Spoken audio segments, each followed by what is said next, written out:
Hey,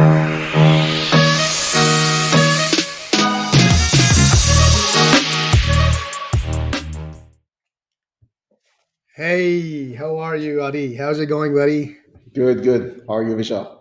Good, good. Thanks, man. It's been a while since we last met in person. I think that was back in Hack, Sydney, last year. And man, it's always good to catch up with you, and always good to kind of see what you're up to and what's going on and all that stuff. But I just wanted to quickly touch upon what you're currently doing and a little bit about Skylight Cyber for the listeners, and we'll go from there. Sure. Um, so, shall we start with Skylight or? Yeah, let's start with Skylight, man. All right. That's very very interesting to me what you guys have been doing for the last few years, and Yeah. how you're evolving and all that. So So, maybe if you can just start with how you guys started in cyber and the sure. company, and then we'll take it from there. So my I'm kind of like a lifelong geek. Always liked programming. Back in the days, whatever reason, I got a computer when I was I think 3 or 4 years old, which was a long time ago, unfortunately. Uh, but I only got into so I really like building things. I only started enjoying the concept of breaking things. In government service, I'm originally from Israel, and I spent some time there in offensive cyber, and I left in 2016 as the deputy director of the offensive cyber department. Um, Obviously, I can't get into that, but fascinating time. I think fascinating time for cyber, generally speaking, and understanding what cyber can achieve. But I didn't have a lot of. I had some, but not a lot of experience in the private sector. And once I left government service, I basically um, joined this company called XM Cyber. It was just being formed. I was a kind of the first employee and part of the founding team. Um, and we kind of like wanted to take all this information we had and the knowledge we built and see how we can use it to help people better secure their environments. And one of the ways, I guess, since we were coming from the offensive cyberspace, what we had in mind was, can we build a machine, so to speak? We didn't call it AI back then because I don't view it as an AI. But can we build a machine that basically simulates what an attacker would do to a given company? And we built a product around it, like raised funds. We built a product around it. I was the big product for the company. And fortunately for me, I guess, and this whole backstory is around how we started Skylight, so it is relevant. Yeah. Um, I was one of the only English speaking people in the company, which meant that I was also in many of the meetings, listening to potential customers and their, you know, I guess, bewilderment of this new thing called cyber and their confusion, etc. And we, again, coming from where we came, which is government, where money is never an issue, and you always want to build things that are very, very sophisticated and complex, etc. We built this really, really sophisticated machine and technology. And I'm proud of it, and I think it was good. But at some point, and don't get me wrong, the company like has a good commercial had a good commercial end game. It was all fine, but at some point, I did feel that we were selling MRI machines to people who needed doctors because we built a sophisticated machine, but most companies just didn't have the understanding of how to use it. How does this fit into a security stack? What about the thousands of other products I can be buying and utilizing? And there's so much marketing force applied on these companies. So many ads and salespeople and marketing fads and things like that.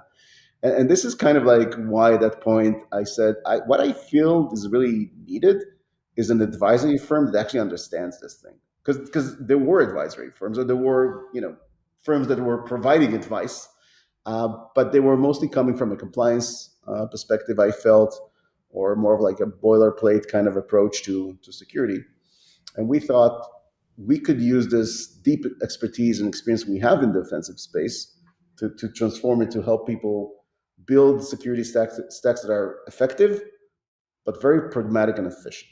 Like, we didn't want them to be wasting money on every possible Fed out there. And this is kind of like how we started. And our services were built along the way, I guess. And I don't want to make this a pitch on Skylight, but But we started just with the offensive things, like more testing, because this is kind of like where we come from. Um, and we then started transitioning to, how do we build longer term capabilities and security engineering and architecture and even GRC, which we're doing today. And we work from very small companies all the way up to the largest tech companies in the world. So that's kind of where we're at today. That's awesome, man. And as someone who's kind of seen you start and then grow to this level, I'm really proud of what you achieved. And Thanks. we've talked about this earlier, right? I have a lot of respect for people who go out on their own, and it's very very hard. Yeah, it is. Starting your own company. Yeah, it's definitely hard. Not Yeah, for yeah. everyone. So I'm really happy, very very happy, and kind of proud of you as well, man. To for everything that you achieved, and obviously you have the skills, you have the right people. You have Zini, for example. You've got all Partner these. in crime. Yeah, yeah, the partner in crime, right? Um, but so coming from Israel, right? And we all know. There's always a lot happening in Israel, Mhm. especially in cybersecurity. There's so many startups. In fact, I was talking to one of the um, other startups this morning from Israel, and a lot of this is happening there. And do you think there's what's the one of the main reasons why is it happening there so much? Is it something like the government has obviously provided a lot of skills, and a lot of these people in startups in Israel, Israeli cybersecurity companies happen to be, ex-government, a Yeah. lot of them. So, what do you think is the reason behind it in Israel? I'm just curious to understand. Is it just the government backing, or is it a combination of all of that government funding and skill, and then private equity going there and saying, "Hey, this is where the skill is. Let's set up and spend some money in this country." Yeah. Well, I think it's a combination of many things, but I'll start with what it's not. I don't think it's because Israelis are by nature more innovative or smarter than anyone else. That's not it. And it's not because of the huge scale of talent in Israel, because it's a very small country, right? So that's not the Yeah, scale of the country as well. I think the combination, like there are a few things. Some of them go to the unfortunate reality, I'd say, in the Middle East, and the kind of like constant state of conflict, which creates a relatively large army and relatively large investment in defense, and a mandatory period for every person at the age of 18 has to be conscripted to the army and serve.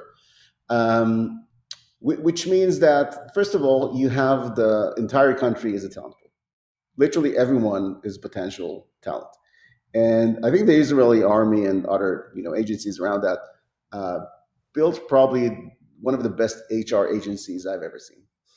Not the best, because everyone is a potential candidate. And yeah, when you have these programs that start at a very early age, for cyber specifically, we're running programs from people like age 16 uh, and spread across the country. So it's not just in the big cities, to try and identify, not just identify, but nurture potential talent from everywhere in the country. So by the time they're 18, they already know quite a bit if they join those programs, and really starting from the basics, like low level stuff, operating systems, assembly, building all kinds of low level things. So that was just an example of the investment. Um, and investment and identifying again the right people. And then you take these people that have been identified as potential talent, and you put them for, let's say, between, usually I'd say, 3 to 5 years together in a position where they have to build knowledge under pressure, right? Together, when funding is not that much of an issue, generally speaking.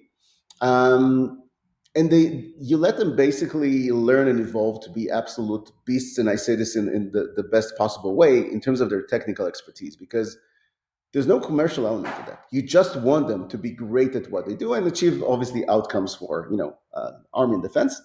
um, and this is kind of like, I guess, how this whole thing started, right? And these people that work together, if we're talking decades ago, um, after they left the army service, and this is a key point, they don't stay. In other countries, they still stay till retirement. In Israel, most people don't stay, right? So you have these 3 to 5 years where they work real hard, upskill, and then they leave with this top-notch knowledge, right? And then they try to figure out, what do I do with this? So you had some pioneers back in the days, like I said, decades ago, that decided to start looking for implementations of the same technology in the private sector, which could be useful, which started a few companies back in the days. Um, and it just continued with those people, creating good companies, being successful commercially, starting to knowing other people that are still in whatever unit, saying, "Oh, when you're done, I'm going to invest in you because I sold my company, and you're going to start a company." Yeah. And we started creating this virtuous cycle. And today, I think it's at the point where if you were in a specific unit, let's say, or you're known to be very good at what you're doing, and word gets around because everyone knows everyone. Again, small country, small community.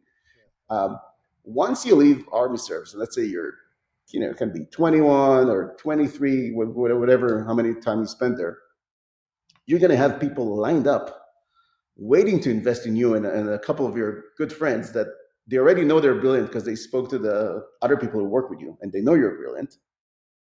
So you're going to get a head start with a seed funding of 10 or 20 million US dollars, which was unheard of a few years ago. Yeah. And is unheard of here in Australia right now, I would say. Yep. But not only that, now you also enjoy the reputation of Israel as a cyber nation, right? And all of the connections of the people that already have made it, like successfully in other markets around the world. And the evolution of that, which was really interesting, because I remember that being just more around like the funding and some connections. But the evolution of this is now you have all these like startup hubs, I would say, or innovation centers, platforms. They have all kinds of different names for them. But not only do they give you money, but they give you already like before you even know what you're doing, they'll put you in front of 50 or 60 CISOs just to see if your idea makes sense, and if it does, they'll be design partners for you. So this is light years ahead of what's happening here in Australia, and there's quite a bit for us to to get there. Yeah, it sounds like a whole country is a bit of a Shark Tank type of Yeah, kind of. thing. It's So, also actually, sorry, I have to add to that. A very, very important piece, I think, that's different again from what I'm seeing here in Australia. The culture around this. Being in a startup is the dream of every parent. Like having your kids in a startup is the dream of the parents. oh, got Not working in a bank. Don't quote me on this. This is recorded, but it. usually in Israel, only losers go to work in a bank. Sorry, Yeah. but that's a perception. Okay, and it's the opposite here in Australia. Like if you're good, you go to a big four bank, right? Like that's the Yeah. or big four consultancy. In Israel, if you're good, you start your own company. My father pushed me. I remember saying like, Yeah. like, why are you wasting your time? Being a hired employee, blah blah blah. When are you starting your own company? That's Oh, a very that's very different cultural aspect, and I will add to that while we're on the topic of culture that there's a kind of like zero hierarchy culture and a very challenging, like challenge everything type of culture, which is something we do here in Skylight as well. Um, you can have someone who's 18 years old, just joined, Army Service Department, whatever it is, uh, come into your office 2 days later with a list of everything that's wrong. Like, this is a true story that happened to me. With everything that's wrong in the department, like a long list. And that is something that's very important in startups because you need to keep thinking outside of the box and not being afraid to speak your mind and speak truth to power, so to speak.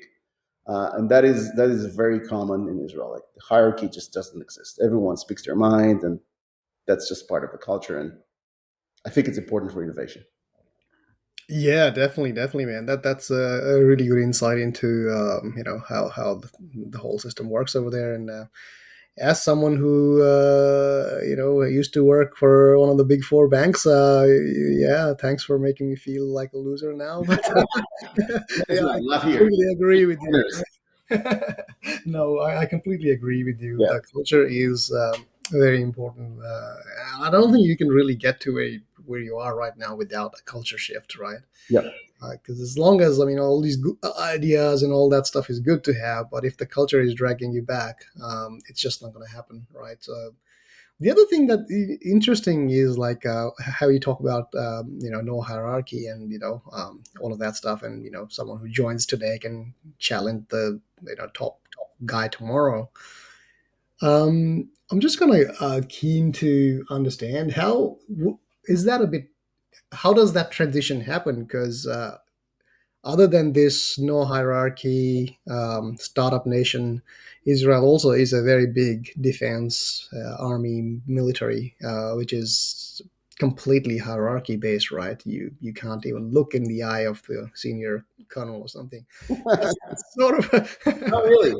Oh, really? So that's sort of how the world looks at it, right? If you're in the army, you've got the certain Yeah, hierarchy, and a captain is always above a lieutenant, and all that stuff. And yeah. how does that play out, or is that not exactly the same culture in the Israeli army? I think the culture of the Israeli army is a good reflection of what I just said. So, like, yes, there's definitely hierarchy. It is an army, but I'd say especially when when you join and you're just new and like doing basic training, that type of stuff, then yeah, there's hierarchy there for sure.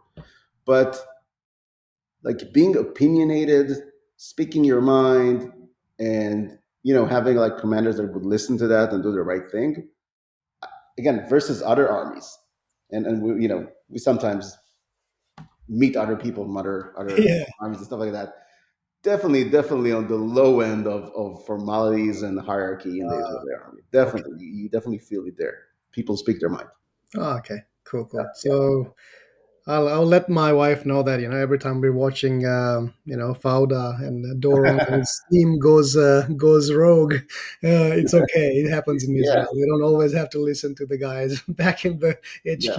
It's actually it's funny but anyway, it sometimes be a headache, right? Sometimes you just want people to do what you told them to do, but it doesn't work like that. And I think it's for the better because it creates this thing where there's this constant seeking of the truth versus someone more senior than me said so that's what we're gonna do.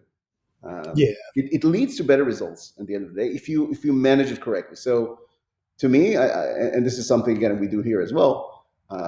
You want to create a culture where everyone speaks their mind, but it doesn't mean that everything gets taken into account. Like some people have an opinion, that's fine. You hear the opinion, maybe the data supports the opinion, maybe it doesn't. That's fine, but that's a starting point. Just let people feel free to say what they see, because then things get improved all the time on a continuous basis.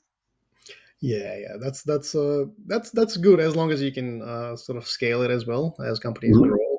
I think that's where it kind of gets tricky. When you're a small company of 50 to 100 people, it's Yeah, much easier when you're crossing paths with the CEO every time you enter the building, and then it becomes this big company with 20,000 people or yeah, 40,000 people, and it becomes kind of hard to maintain that. But as long as you can have that sort of a culture, yeah, it still kind of would feed into that. Right? yeah. That's a very interesting insight into the whole thing, man. So yeah, thank you about that. And so just for the listeners, the first time I came across Adi was when we were planning a conference, and well, basically a little story here, right? And the CFP had closed, and Adi kind of missed out on that, and he wanted to present something as well, and he was like, "Oh man, we missed out on something," and I was like, "Sorry, man, the CFP is closed now, maybe next year." And he was like, "Can I just send you what I was gonna present?" I was like, "Yes, send me it." And he sent me that, and like I think maybe a few minutes later, I called him back. I'm like, "Man, we'll extend the time. This is just way too good." And I don't know if you remember that, but that was the silence Yeah, yeah, story, when you guys had exploited their anti-malware engine, and that's how we kind of met. And ever since we've kind of kept in touch, and we talk to each other every now and then whenever we see each other.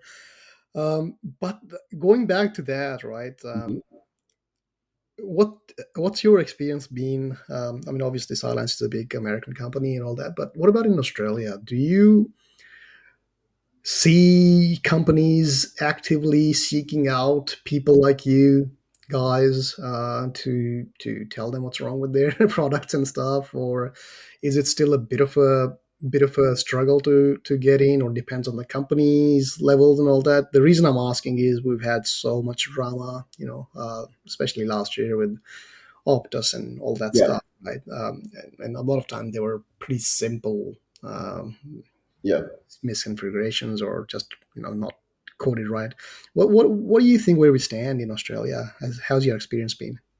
Um, Look, I think there's quite an improvement, to be honest, and I think when I think the conference was like beside Sydney 2019 when we did that, 2019, yes, right? yes, So at that point in time, I like the whole maturity was very low, I'd say, in Australia, and the whole approach was very very different back then. So if you walked into a boardroom back then, or senior management, and you said something about cybersecurity, the approach was, oh yeah, either it's an expense we don't want, or everything is fine because we weren't attacked till today, so surely we're fine. Or my favorite, here's a report from an automatic scanner that says that everything is fine and no one can hack us, right? Something like, and all that kind of stuff. Everything is green, missed maturity, blah blah blah. Everything was always green. Um, Today, what I'm seeing, and it's a very clear change, I have to say, specifically since Medibank and Optus, um, you have this panic, I would say, even at the C-suite and the board level, in which they get all kinds of results, but they want to verify them independently. So they say, this is what I've been told, but my ass is on the line. Personally, there's personal liability now, and I would like to see if there's anything else we could do.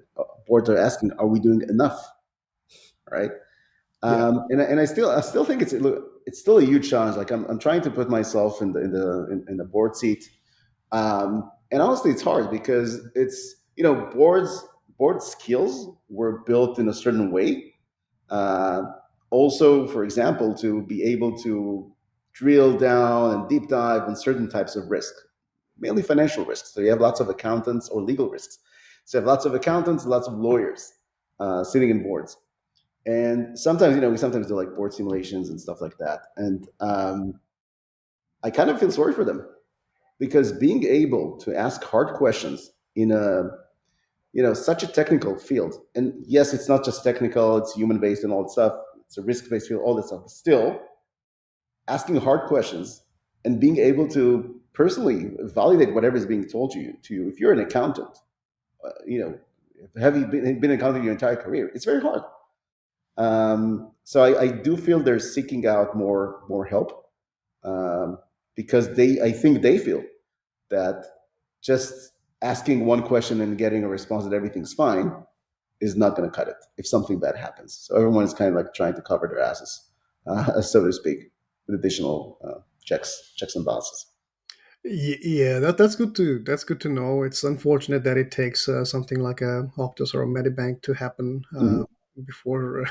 I mean, it's always been the pattern, right? Even if you Yeah. look at a bigger global picture, Sony, Target, and all these things happened, and then things got probably a bit better in America, for example. Hmm.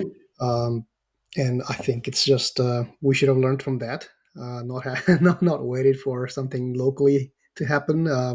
Medicare, in particular, was pretty bad Yeah. because of the kind of data that was leaked. Obviously, for the listeners outside of Australia, Medibank is one of our private health insurance company, and well, basically, whatever was leaked in that was personal medical details and stuff like that, which is always really really bad when that happens.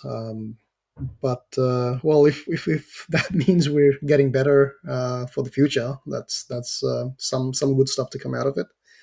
Um, Other than that, how's your whole experience been up until now? Talking to Australian businesses and Do you still see there's certain different levels of businesses that are more uh, kind of looking into this, and then there's a completely different segment of businesses, or maybe small to medium sized businesses that are still not thinking they need to invest in it? What's Mhm. that like in Australia at this point? Yeah, I mean, I think that there's a maybe a quite clear delineation there because it's just different level of resources they have to invest. So if you look at the big end of town, the bigger companies, they have good internal resources. They're working on plans, etc. It doesn't mean that they have a lower risk. By the way, I keep getting asked this question, and I always say, even if you have more guards and turrets and whatever it is you have there for defenses in your city, it is harder to defend a large city from infiltration than it is to defend one house, which is a small company. Right? There's just so many entry points. So they are investing quite a bit now. All of them have like a huge roadmaps, etc. But I still don't feel that the big end of town is properly secure, if you ask me, because Mm. it's very like a lot of the things we're seeing are project-based criteria, so to speak. So like we're going to be protected because we have these 5 projects that are ongoing, and once they're completed, we're protected. It doesn't work like that. Yeah, yeah. I don't think there's enough self-reflection, if you will, enough challenging of their current status, generally speaking, in the larger corporations in Australia, which is, I guess, a bit of a cultural change that needs to happen. There's a lot of we know what we're doing. We have a roadmap. We know what we're doing, so we're fine. So there's nothing to do in the meantime while we work for 5 years now to maybe be able to complete these initiatives. I think there's quite a bit more to be done there. Um, mid caps, mid caps. I guess it's the hardest Mm. for them because we have to remember that talent is very scarce in Australia. There just hasn't been this industry built over the years, right?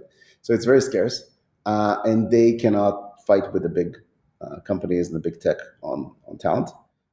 So they end up having a usually very small security team, and they don't have very different risks, to be honest. Like if you're an attacker, a company with 2,000 employees, let's say, is a good price for you. It's a really good price. So they're definitely being targeted, but they can't hire the talent, and they're doing the best they can. But I feel they're gonna get hit real hard in the next few years. Um, and the SMEs, we don't work a lot with smaller companies, but from what we sometimes do, it's the saddest story, if you will. They just don't know what to do, you know, and they can't afford to hire great expertise, so they rely on whatever the first person they met told them to do, and they get hit. And then once they get hit, they change what needs to be changed. So they have to spend the money at the end of the day. It's really like it really is sad. Sometimes I look at that and I go like, what can you do? Small company, 20 people, they can't afford now a full uplift over their security and a 3-year roadmap. By the way, what we try to help them with or tell them to do is just try to shift as much of the onus of security to someone else. Basically, just go as cloud as you can, SaaS, not specific, not IS, as SaaS as you can. Just have as little footprint as possible, and protect your identity well. And that's usually way better than where they're at, which is lots of on-prem legacy stuff. Yeah, and a lot of times I see these specifically the smaller businesses.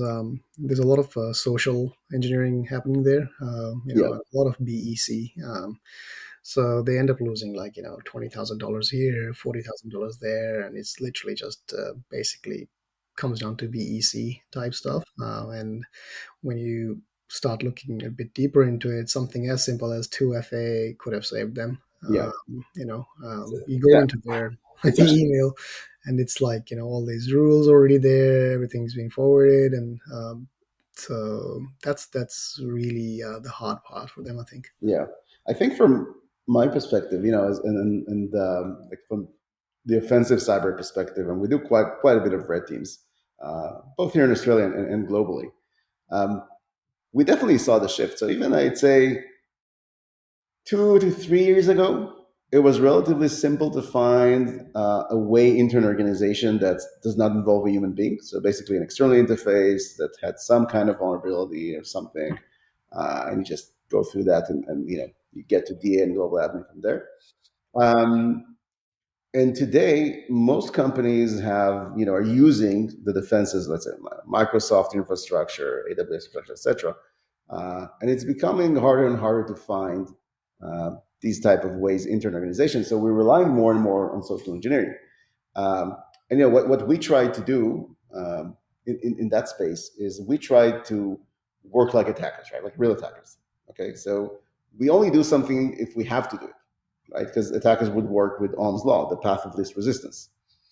And we found ourselves just naturally working more and more on social engineering because that became the most viable path of attack and the easiest path of attack, right? So if in the past we mostly, I remember this vividly, the team saying, social engineering, like human beings, who wants to talk to someone or send an email, waste of time, we'll just find a different way in. Now this is the first thing we do. Yeah, Um, and yeah, we're seeing even there, we're seeing a very interesting evolution where a simple email would work, you know. Now we find ourselves using other avenues, not just emails. We have to work a bit more to create trust. Um, but at the end of the day, we get to a point where people are basically installing everything we tell them to install. They share their screens, even IT people that are supposed to know this stuff. They're sharing their screens. They're telling us, what do you want me to download? This thing, that thing, let me double click that. Um, and we even had someone add our devices as the master MFA device on a call. So, I think this is where you're going to get a lot of the first footholds also coming into this year because it's just becoming so much harder on the technical side. yeah. That's really interesting to see as well.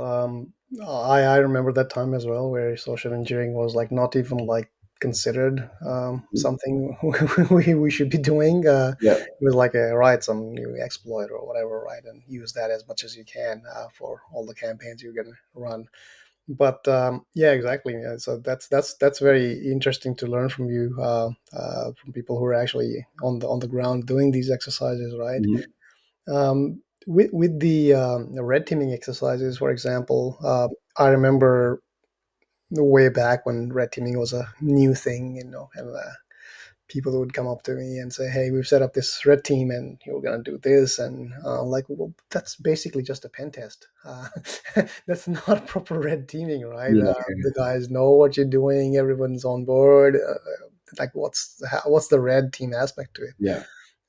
So with that nowadays, how sort of badass do you go on those things when you're doing red teaming? Is it like literally just a couple of people in the company know, and that's sort of how you roll, or what's Yeah. that? So I think, and by the way, I share your frustration because sometimes we try to explain to a company that we're going to do a red team, what a red team is about, and then you see that they have been confused by other people about what red team is, and they basically have been, they tell me we've been doing red teams for the last 5 years every year, and I ask them, okay, so what were the results? This is how I know if it's a real red team. And they say, oh, everything was fine, everything's green. I'm like, okay, you didn't do a red team. And then you realize they just someone scanned an IP rank from the internet. Like that's not a red team. So our approach to red team is kind of like all encompassing. We'll do anything and everything that an attacker would do to get to certain objectives in the network that would be interesting for an attacker. So obviously high privileged in your environment, getting to classified or sensitive information, being able to do fraud or sophisticated fraud, depending on the instance, and obviously service disruption just by having those privileged positions in the network. And what I always tell them in the first meeting is, do not tell me about your company. I do not want to know. Don't tell me anything. I want to keep this as real as possible. We're going to have an open communication channel just so they can ask me if certain things you're seeing is us, and just in case you have a real world event. But keeping the secrecy is very very important because we've had cases where people knew, and it's a different ball game. Like they're on it. It's not realistic in terms of how they respond. Um, and I think when you do it correctly, it's a super important exercise because that's the real deal, right? Like if you're gonna, I always give the example, like if you're gonna go up to space in a rocket, you probably want to exert the same type of forces on that rocket before going to space, right? Yeah, So, exactly. like, if you feel you've built a good machine, your security stack is in a good place, it just amazes me that people don't bother sometimes to actually check the assumptions, right? Like, you built this, you think this should withstand a certain amount of force, right? And it's also, by the way, a very important point, which I also always tell companies we work with. If like our success in the exercise doesn't really matter. What matters is the amount of force we had to exert to reach that success and whether that aligns with what someone else would be willing to do, right? So if you're, I don't know, a company making toys, probably you're not going to be attacked by nation states, I think, right? If we had to go to nation level sophistication to compromise you, it's not interesting. Like, it's fine. You're in a good place. But if we only had to do what any kid can do on the internet, this is red flag. This is something you should really be looking into. And there are like other things, other thoughts on red teams is that it's a great exercise to like kick the tires, understand where you really stand. After you've done some work on your security stack, it's a great exercise to get management to understand what's potentially possible with an attack. Getting the board line and stuff like that. But it's also a very limited exercise, which is an important disclaimer in red teams. You work to find a way in, not all the ways in. So you could be, and sometimes it's. I think people misunderstand. They're like, oh, you found this way in, so I'm going to patch the things and I'm done. Nah, mate, security is hard. It could be Yeah, like 50 other ways in. This is just one example, yeah, of a way in. But I love red teams. They're fascinating. They're interesting. There's high adrenaline. Uh, creates an interesting conversation with the team, like with the blue team later. So I definitely enjoy it. And I think going back to your question on Australia, this is something that definitely needs to develop in this country because I really don't think there's many people here that know how to do actual red teams. And there's not many companies here that have understood that they need to do this quite often, like once a year, let's say. Um, so this is something that definitely needs to evolve because, and again, I think it's a cultural thing. When we do a red team to a company in Israel, they'll be like, "Fuck yeah, let's do this. Let's see what happens." Tear us to pieces. yeah, And when we do something here, we get. I got questions in the past, like, but what happens if you are successful? What does that mean about the work we've done? How does that paint me in this organization as someone who was supposed to build all those, all the security stack in this organization? So very different culture. yeah. That's definitely a cultural thing, man. And Yeah. red teaming is definitely on the extreme end of it. I've even seen that sort of push on as something as simple as an incident response team, right? Mm. And I can't tell you how many times I've had to say this to management on my own that there's a reason why the incident response team exists in the first place, right? Hmm. We're here to respond to incidents that already the presumption is something bad will happen. That's why Yeah. you hired us, right? Yeah. And when something bad does happen, that's not a bad reflection on anyone, right? We already knew, shit's gonna happen, and when that happens, what matters is do you have the responders or not. Yeah. If your incident responses team is busy, it doesn't necessarily means that all your security controls and other teams are bad at what they're doing. It's just that you're more prepared to handle stuff when it happens. So I can only imagine how that conversation kind of escalates when you're talking red teaming.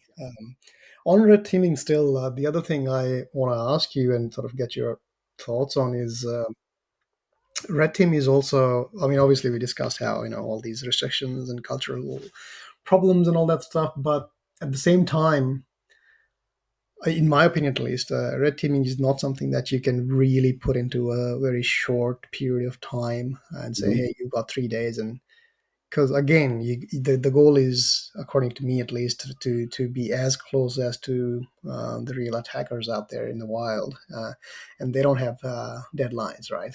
They'll keep attacking you for as long as it takes, the whole year, if that's what it takes, right? Mhm. Before they give up. So imposing those restrictions on red teaming's exercises are pretty sort of doesn't really work as well that Yeah. well. So I personally think the companies that are asking people like you to do it should have an open mind on that as well. Like, it's an open project, and we'll just do it on a maybe on a subscription level where you Hmm. guys just keep doing it rather than Yeah. do it for 3 days and then stop. And Yeah. you didn't find anything in 3 days, but what about the fourth day? If you're about to find something really, really bad, you won't do it then, right? What sort of what do you see according to what the Yeah. companies have been? So there's a certain, I guess, economic reality around is that it's a bit expensive to have people all the time doing that, which is why like most companies would not go for that or do not go for that. But we do just again to maintain realism. Um, the way we approach this is we say we need enough time to try everything reasonable that an attacker would try. So 3 days is definitely not enough. So usually we spread it around a couple of months, I would say, which gives us time, to prepare, do the reconnaissance, start poking around a bit and stuff like that. It's also something that they usually, again, reality, right? Uh, they need to present it at a certain board meeting or audit and risk committee and things like that. So they usually want the results up to a certain date. But I feel that when we do this exercise for like 6 to 8 weeks usually for medium-sized organizations, more around like 12 weeks, I'd say for large organizations. I think the level of realism is pretty good. Um, and it's always funny to see, not in a bad way, but it's like funny to see that the gap between what people thought they have or how it protects them and versus what this kind of sad reality. Um, and you see a lot of there's a lot of magic bullets. Like you remember the silence talk, right? We Yes. just discussed. So kind of what kicked that off is Zane and I were pissed because we saw the marketing materials for that company. It was very very silver bullet like, right? Like 100% stops 100% of attacks, or something to that effect. I don't remember exactly, but it was your classic silver bullet um, kind of marketing. And I feel these type of forces are still very, very strong. All right, so you still have those salespeople making all kinds of promises to people who don't know any better, right? They don't know security well enough, and they tell them if you just buy this and you buy my additional package of that, then you are 100% protected, right? Act now. Act now, yeah, only for the next 90 minutes you have Yeah. this deal. But most people, they don't know any better. If I had to make a choice, I don't know, in the medical field, Yeah. similar. I don't know. Someone comes in, they have a good reputation, let's say as a company, and yeah, I'll buy it and now I'm fine. Um, but then we do the red team, and we're like, oh yeah, we disabled that like in 5 minutes. And they're like, oh, you can do that. I'm like, yeah, attackers can do that because I always say these guys do it for a living, right? Yeah. They do it every single day. They encounter all these different security products every single day. If they don't learn how to bypass them, they're out of a job and no money for them. So you can bet your ass they're going to find a way to bypass those various security controls. And there's a certain sweet spot, I guess, when there's a new type of security control that attackers haven't seen, and this happens to us also as a red team, right? There's a new cool thing out there. It Yeah. takes you a while. So Yeah. it catches you a few times or it prevents you from doing something a few times until it gets to a point where it's really annoying. And when it gets to a point that it's really annoying, you're like, okay, let's spend a few days to understand how this thing works and how we can bypass or disable that. Yeah. And you always do. Yeah. And you always do. Like it's Yeah. always successful. So Yeah. That's definitely there, man. So yeah, I mean, I hope this thing just keeps going the way it is, and the overall security posture for the entire industry, especially in Australia, keeps changing, and we get in line with all that stuff. And yeah, what else is happening? Are you guys back in office now, or? Office wise, yeah. You Completely. know what? We never like we were kind of like pioneering, I guess, the back to office thing. We never really left unless we were forced to leave. Gotta, yeah, And I think there's at least a couple of reasons for this. Well, maybe more than a couple. Um, well, one, it's a relatively young workforce, so less families and kids. Which I know how hard it was when my kids were young. So being able to work from home is definitely easier. That's one thing. But two, I think we're still creating a lot. There's lots of creative things happening. Whether it's very technical, like we do quite a bit of research. We're building capabilities. It's just not as effective working from home. These type of activities, it's just not. yeah, Uh, yeah, and most people here actually come almost every day, I'd say. Although, like our formal policy is up to 2 days a week from home. Um, but most people elect to come here every day because I think it's just easier for them to do their job. And there's some things that happen that I saw this one thing recently, and I was like, this would have never worked with work from home. Oh, really? Yeah, these two guys were sitting and discussing something, a topic, and they're like debating. Oh, do we do it like this? Do we do it like that? And then this guy went by them and was like, "Oh, I did this like a couple of months ago. It should do A, B, and C." And I was like, Got it. that's the kind of stuff that only happens in an office environment. Yeah, Um, no hate for working from home. I get it makes sense for certain roles and certain companies, but for us, it's very clear that it's not. And we tried, by the way, we tried full remote with people from other countries. yeah. Team leaders, come into your office a minute later, and they're like, "This is not working." Yeah, because I remember when you guys moved into the new office, and you were Yeah, like, "Man, we just moved into this whole thing, and like the lockdowns, and it's really bad." So that's good to see that you guys have. How does the city feel like, man? I come down there on the weekends and stuff, but mhm. during weekdays, I think it should be completely back to normal now, right? Yeah. It's actually I'm actually sad to see that because like we have traffic jams now. It's a thing Uh, that I didn't see since like it's a pre-COVID thing. yeah, it's Um, so it takes me longer to take my kids to school and stuff like that. But the city is pretty alive.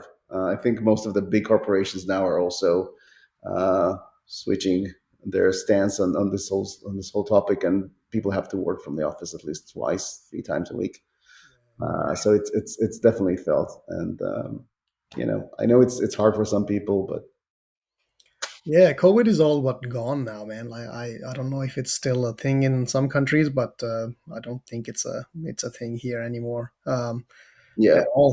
Do you see people with masks and stuff in the city now, or I don't think anyone hardly cares. Yeah, hardly anyone. And it's a good thing. I won't miss it.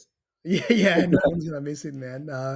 The best example of that I saw recently was last year. I was traveling a bit, and I was in New York, and they still had those little like sort of booths set up on the streets for Yeah, COVID testing. yeah. And we were having so much fun looking at this, man. The guy who was doing the tests wasn't Mhm. wearing a mask. I was like, it's definitely not needed Yeah. anymore. And by the way, I think it also really helped us as a company. Again, COVID is a big tragedy, but I'm saying just the way that it changed how people perceive remote work. So first Yeah, of all, we do have some remote work, which is good, but also with our customers because when we just started, for whatever reasons, we had maybe our regional connections, I guess, like personal connections, were outside of Australia, most of them. Um, and we landed this gig, right? Like one of our first gigs, we were super excited about. This was a global company, and I don't want to get into the industry. It doesn't matter, but they own all kinds of places in different countries around the world. Uh, and no, it's not a secretive thing. I just don't want to give out any. no, that's all right. That's all right. Anyway, There's a lot of serial entrepreneurs out there. yeah, anyways, we had to. So when we started, they said, "Okay, so we want you to help us test our security, and in order to test our security, and that was the pre-COVID perception, you're going to have to come to our offices, but we're globally dispersed, and we want you to test each of our offices and at different locations, just like where they do manufacturing. Okay. And they said, okay, so you're going to start with Brazil, then we would have to go to Honduras or something, Yeah. then fly to Europe, then fly to another island outside of Europe, then go to Indonesia. And I was like, what? You know, I'm a family man, and we would have to do this for weeks. And I was starting to think, if I have to do this for every engagement, I don't know how I'm going to be able to do it. And as soon as COVID hit, everyone was immediately like, ah, okay, so we just do this remotely. And I told them, yeah, it's fine because this is how you're going to be attacked anyway, probably remotely. So the view that we're going to have is very similar to the view that an attacker has anyway. And ever since, basically everyone is fine with the remote work, which is way more efficient, I guess, when we do our assessments and things like that. Um, and that has been great for us because actually most of our revenue is outside of Australia. Oh, cool. Still. Still, Oh, wow. still, Wow. because in the global view, Australia is not such a big economy, right? There are other bigger places, Yeah, yeah, yeah. and yeah, and it's actually it's also I guess a bit more interesting, right? Because we get exposed to different cultures and security cultures, I would say, in different countries, and we see the different levels of maturity. So it's also nice. It's just a bit of variety. Do you see any particular region or country that's really good according to you guys in security, other than Israel, obviously? Israel is not that good. Oh, Actually, really? that's an interesting point. Israel is That's good. interesting. Israel is good in innovation, Ah, in okay. technology. Yeah, yeah, Defending a company is not necessarily about innovation. A lot yeah. about hygiene, processes, a culture of hierarchy and listening to whatever you're told to do, all that stuff. So I don't consider Israel an advanced place in terms of defense necessarily. Not necessarily. I mean, some organizations are good, some are not, but on average, not that great, I would say. Um, it's funny, like leveraging what I just said. Yeah. Generally speaking, it's a reflection of culture. And I don't want to name names here, but I'll just say places that are more orderly by their culture and stuff like that. You see cleaner networks. Everything is well ordered. Everyone's doing exactly what they were told to do and stuff like that. And more, let's call it creative cultures, freeform cultures. Things are more messy, Oh, kind of like by design. Obviously, the U.S. is more advanced in terms of how they view security, and the maturity level there is generally higher. But it's a big place. yeah. It's a very big It's a place. big place, so there's all kinds of stuff there as well. Um, and I think like the places that are again quite sad to see is you have countries in the world that just cannot afford the expertise Yeah, because the local people there go to work for the big tech companies, the global tech companies, because why not, right? And the local companies just can't afford good talent. So that's interesting. Based on what you just said, I'm wondering how it'll be in places like Japan, for example. Right? They're known for their culture of orderliness and hmm. keeping everything clean and all that. Yeah, I honestly don't know. We've never worked in Japan. All right. Yeah. I'm Same. dying to. I'm dying to work there. I'm going to be there next month. Maybe I'll find some business opportunities, but we've never worked with Japan. But I'm sure there's going to be some reflection of the business culture in the way their security is structured, whether it's the um, you know hygiene and things like that, or speaking truth to power and saying. I'll give you a very very small example. Right, there are cultures generally where we've seen that people are more around. I'm going to tell management how it is, even if it's really bad, and then they can do whatever they want to do, right? Yeah. Whereas there are cultures where people think they need to say that everything is okay, everything is green, otherwise they're in trouble, Yeah. Yeah. or they're causing someone to lose face, and they can't do that. But I think it's a very Darwinistic domain. Like if you're not gonna be properly protected, just you're gonna get hit. Yeah. Exactly. Because it doesn't discriminate at all. No, survival of the fittest. If you're not gonna move ahead, you're gonna get hunted. Yeah, yeah. Cool, cool, awesome, man. Look, I know you've got other stuff to do, and No worries. We'll cut it here, but definitely would love to do this again. There's so much stuff I didn't get to talk to you about today, and it's just I know you have to go somewhere today, but No yeah, worries. let's maybe next time we do it in person, man. Grab some whiskey or something. It'll make it more interesting. Uh, Definitely. but yeah, look, thanks a lot for coming in, man, and that's Thank you been for hosting me. Good no luck with the problems. podcast. Anytime, man. All right, guys, take it easy. Great. I'll see you next time. Bye. See you. Bye.